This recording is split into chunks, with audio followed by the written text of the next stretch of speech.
Hello. No, actually, it is my third time in Korea. I visited the first time in 2004 in Incheon, and the second time in Gwangju in 2015. And now I'm exhibiting the work of my students. I'm invited by Korea Foundation, which I thank a lot for this opportunity.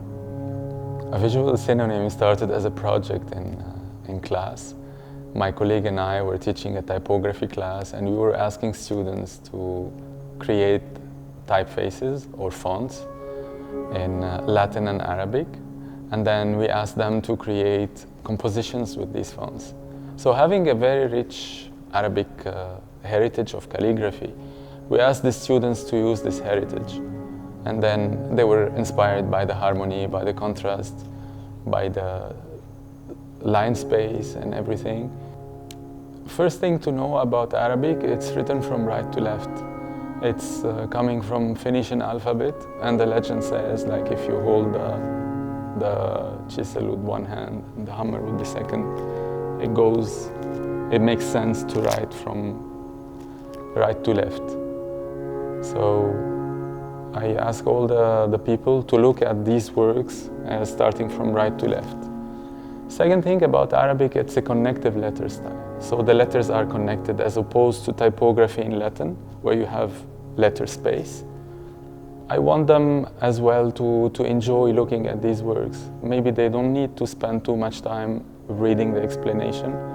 Just by looking at these works, they should feel it rather than understand it. Well, I studied in Japan for 7 years, and many of my friends were actually Koreans. And this is how I got in contact with Korean design.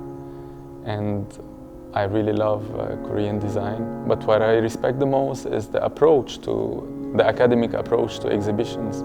I realized how Korea in academics, or like in Korea Foundation, they give the opportunities for Koreans to exhibit in Korea and outside, and for foreigners to exhibit in Korea. And I think this educates the whole society. And this is how I feel that Koreans are really sensitive to art. And this is why, in my eyes, Korea is so beautiful. I do agree with these people. Art and design is difficult. If I have to explain the smell of a flower or the taste of a food, I cannot do that neither. So sometimes people have to look at art and feel it with their own heart and love it instead of understanding it. And I hope that people visiting this exhibition would love the work rather than understand it. A young kid, and I was carrying the Korean flag on my shoulder, and being that close to my heart, this flag went straight to my heart. And Korea is really very dear to my heart. And I really thank Korea Foundation and the Lebanese Embassy in Seoul for giving me this chance to be again in Korea. Thank you. 감사합니다.